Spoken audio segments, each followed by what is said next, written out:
a huge game changer. It helped me lose 45 pounds over the course of 8 months without dieting, without deprivation, and it's just a simple idea of eating mindfully. So stick with me. This doesn't mean you have to sit and go om and meditate as you eat.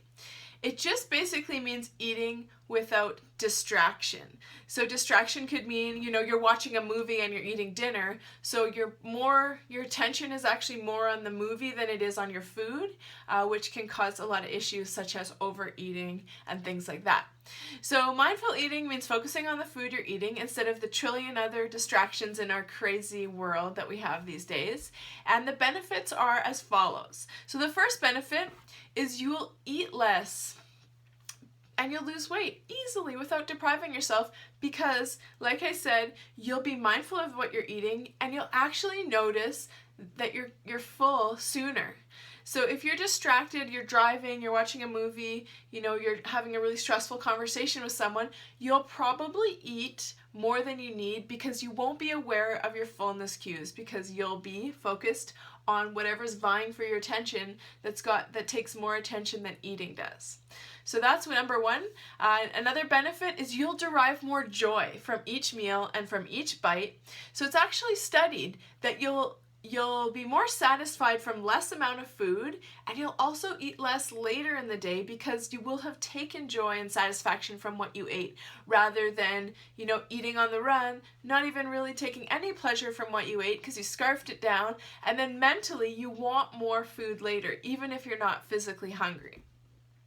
So another one is that mindful eating and emotional or compulsive eating cannot coexist. So maybe you can relate to this, but I, for a big portion of my life, was a huge emotional eater. I would eat when I was sad, I would eat when I was stressed, I would eat when I wasn't taking care of myself, I would eat when I was exhausted, I would eat when I was angry. I would just eat whenever I had an emotion that was a little bit uncomfortable, I would eat. But now, if I'm being mindful and I'm thinking about my body and what's going on, it's like, well, no, I'm not hungry. I'm just exhausted. So instead of eating more, I'm going to go to bed. And so that has really helped me because I used to overeat chronically because I didn't feel good and I had emotional reasons I was eating. So the last one is you will be more relaxed when you're eating mindfully. So if you're eating with a million distractions going on, your stress hormone is elevated, which means your body will hold more fat from the same meal as if you ate it in a mindful, relaxed way.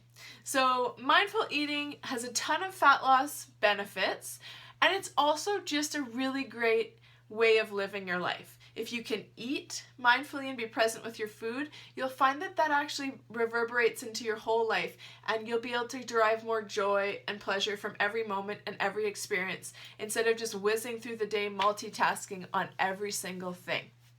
So if you're interested in giving it a try, here's kind of the steps that I follow before I eat and while I eat. And this is kind of what mindful eating looks like. I also posted or attached a little how-to of me eating one of my favorite breakfast options at the end of the video, so you can kind of follow along and see what it looks like to eat mindfully. But the steps, I like to start each meal with 5 deep breaths. It could be 2, it could be 3, it could be 5, but taking deep breaths is actually proven to just take your stress level down and get you more into your body. So my nose is a bit plugged, so I'm going through the mouth, but if you can go in through the nose, out through the nose, that's awesome, or through the mouth. Next thing is think about what you're grateful for. This doesn't have to be a formal grace, but just thinking of 2 or 3 things that you're grateful for the day is just going to put you in such a better mental space before you eat. Another one is you've got to be eating sitting down no matter what. So eating at the fridge is not mindful eating. The only exception to that is eating in the car. Yes, you're sitting, but that is not mindful eating. Unless the car is stopped, maybe that's an exception.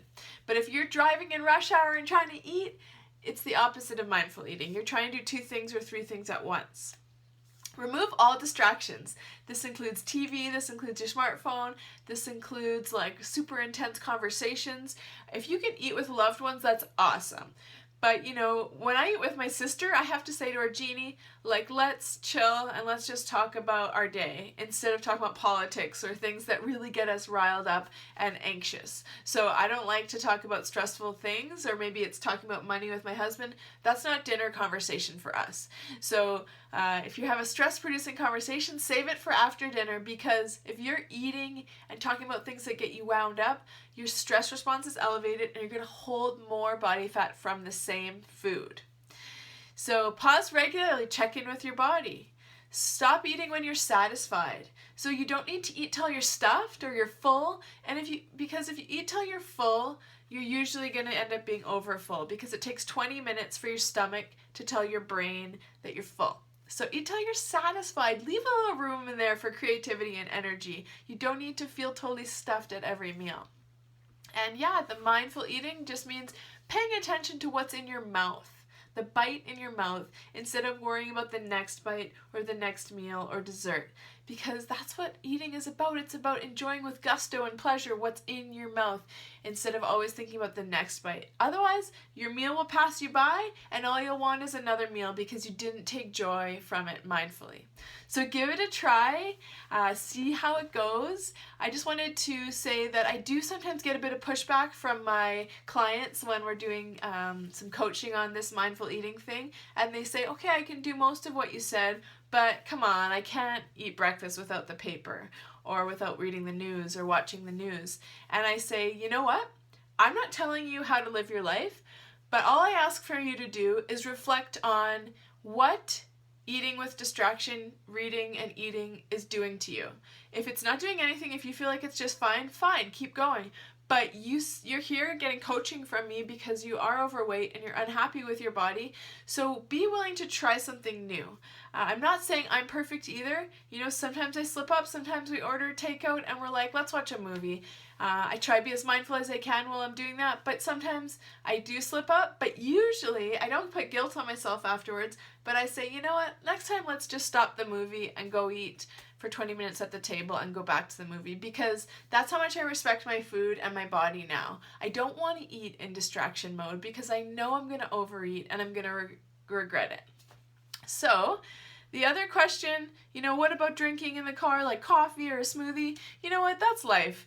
I drink coffee in the car too, so don't overthink it. Just the more you can be present with each meal and snack, the more results you're going to see in your happiness level, your joy level, and also in your body.